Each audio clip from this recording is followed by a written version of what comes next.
5 ta jang do'stlar, 5 ta g'alaba.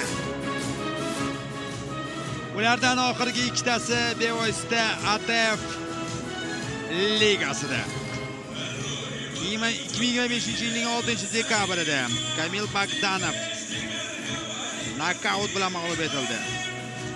4-fevral sanasida Hasan O'roqov bu ham 3-raundda muddatdan avval taslim etildi. Oktagon ligasida bitta jang o'tkazgan. Faoliyati avvalida mag'lubiyatsiz odimlab kelayotgan sportchilardan.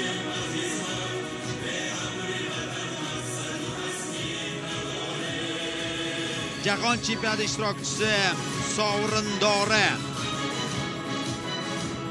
Osiyo chempioni, Jahon chempionati finalchisi, to'g'ri aytadigan bo'lsak, mana shu jangchi.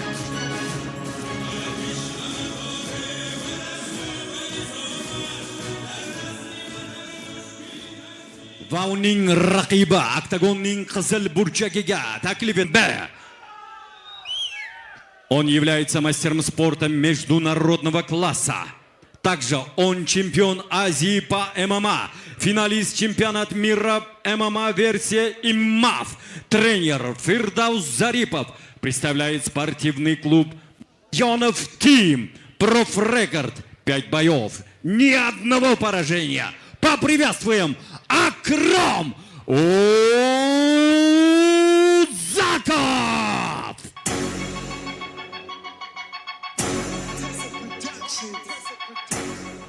Diqqat qiling, oktagonning qizil burchagida u 28 yoshda O'zbekiston Surxondaryo viloyati Muzrabotdan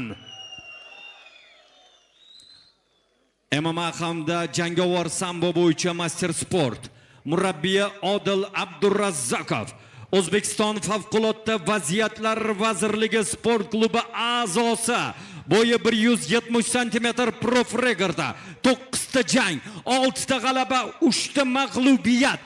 Olqishlaringiz Sanjarbek Qurbonov.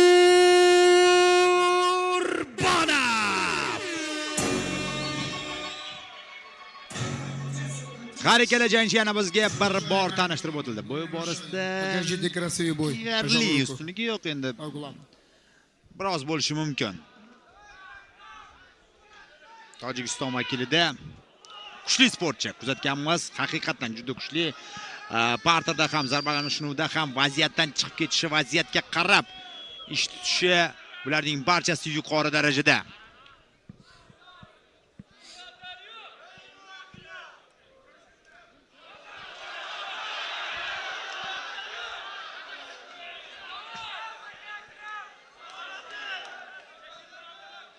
Faol boshlandi jang. Va gilyotina.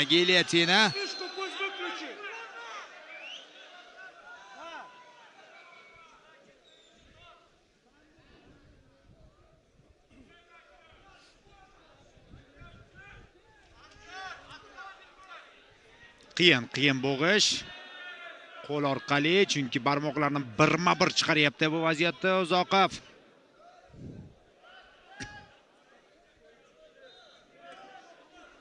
Mahkam ushlab olibdi, mahkam. Chiqyapti, qarib. Akrom Uzoqov, Qurbonov.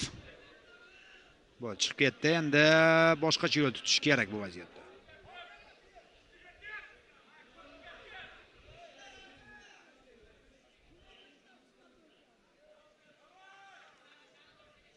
Bittagina kuchli zarba vaziyatni o'zgartirib tashlashini tushuntiramiz. Oyoq olib ketdi. Va jangni parterga o'tkazishi tushunarli endi Qurbonov.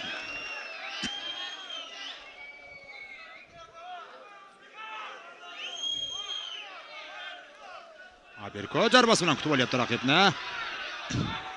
Yiqitishga bo'lgan harakat chiroyli qochyapti. Uzoqov ammo qo'yib yubormayapti.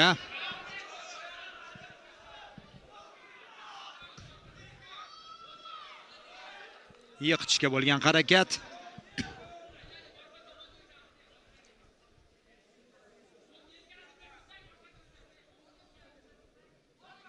Yiqitishga bo'lgan harakat.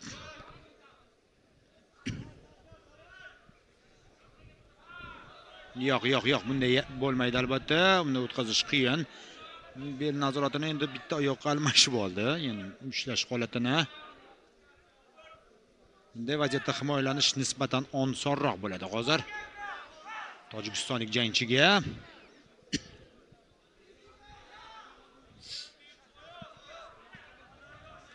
Ikkilik zarbasi o'tdi hozir. Akrom Uzoqov ijrosida. Middle kick.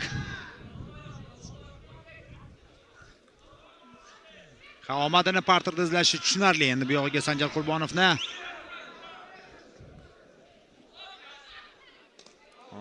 Hammerfist bunday qolib ketish kerak emas. Jigariga ham zarba o'tkazib yuboryapti. Yana bir Hammerfist. Va chiqib ketyapti. Raqib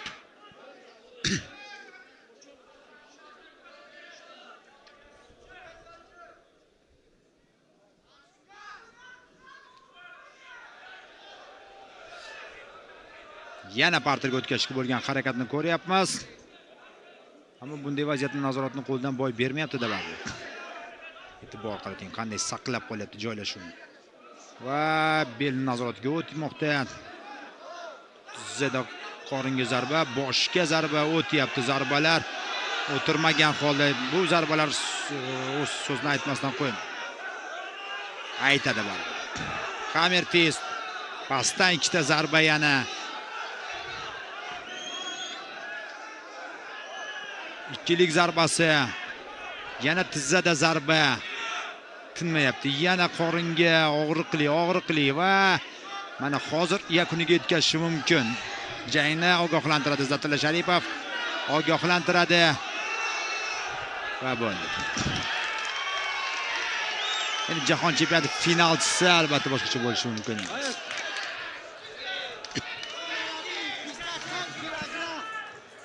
Birinchi raqamman 57 kilogramda deb aytib o'tmoqda Kamar.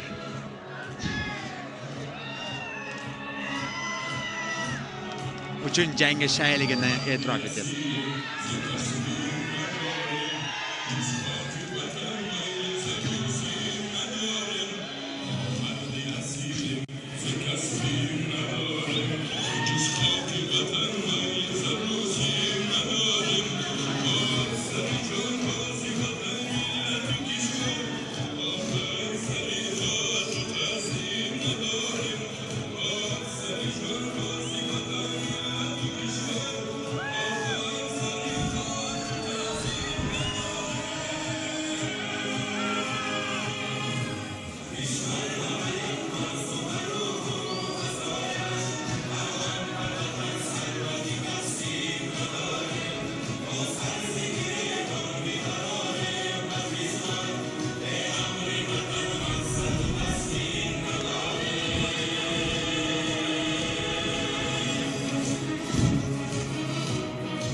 Так, друзья, официальный результат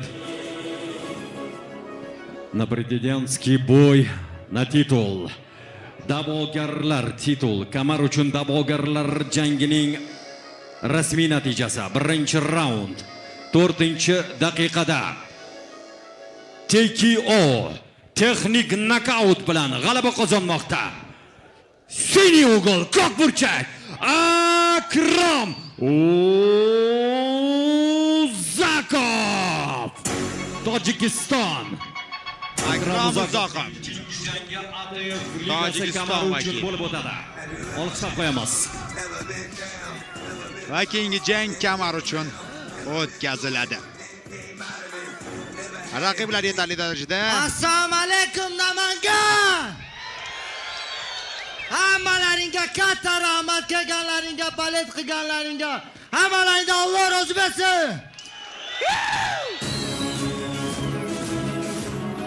Также хочу поблагодарить свою команду во главе Раджабали Байонов, Акай Шабос, Тимур Абдуллаев и мои тренера Фидан Зарипов, и мои секунданты, братишки Мухаммаду и другие тренера Ризвон Зода и Акай Али.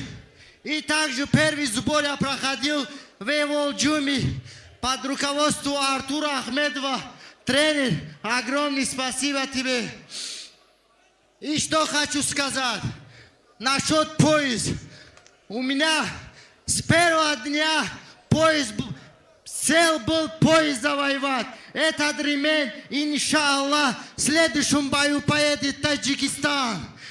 И хочу всех своих спарринг-партнеров поблагодарить. Им огромное спасибо. И Акай Музафар, тебе тоже огромное спасибо, Ака, что поверил мне, даешь бои.